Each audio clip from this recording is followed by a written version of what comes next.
So it's really all right to be an imperfect human being.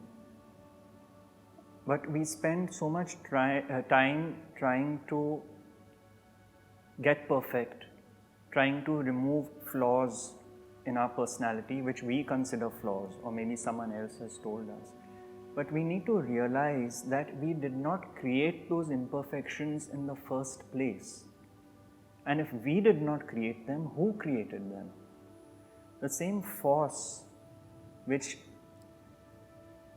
made us take birth in a specific home, to specific parents, to a specific environment in the house, with siblings, in a specific economic strata, in a specific geographical strata, and sent us maybe to school, further education, or not. That same force shaped us in our formative years. And so, if there are so-called imperfections which we feel are within us, dormant or active, that itself has been created by the same force. We did not create the imperfection.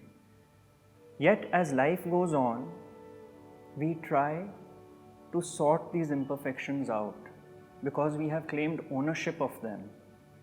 Whereas it is the very understanding of what the imperfection is which delivers us to a place of peace and comfort and acceptance of the so-called imperfection.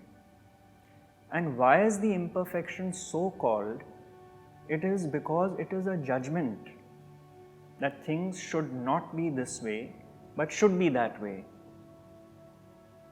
So, what I may consider an imperfection in somebody else, they may not consider that based on their conditioning to be an imperfection. So, it becomes a very relative concept.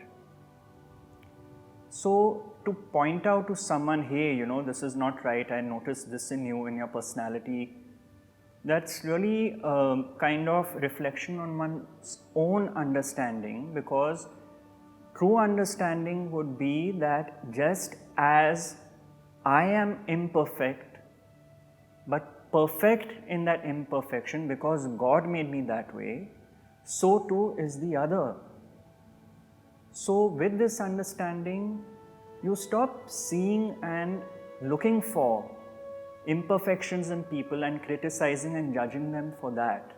The seeing completely changes around. It turns around totally, because even if you notice imperfections in people, which is based on your own filters, you are calling them imperfections, you see that that is not who they truly are, but they are functioning through those based on their own genes and conditioning. And so much of mental space gets freed up because you realize that everybody may have flaws, including yourself.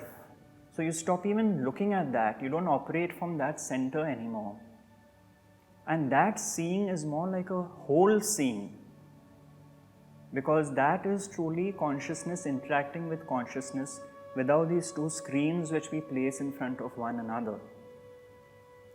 And life starts becoming, may not be easier, but simpler, because things which bothered you before about people are no longer there now, visible to you. It's an all-embracing acceptance of who they are, and that only happens with an all-embracing acceptance of who you are, which is the same consciousness which functions through each and every one. The same electricity which functions through the toaster, through the grinder, through the microwave, through the juicer. So for the juicer to call the toaster imperfect cannot arise, because they are all instruments shaped by God, the source, to bring an output for which they have been designed. So where's the question of perfection and imperfection? What is recognized is that the same current, the same electricity, the same consciousness is functioning through each and every living being, including animals, including anything animate, plants. And this turnaround in seeing is truly a gift from the source which enables life to flow much more gently.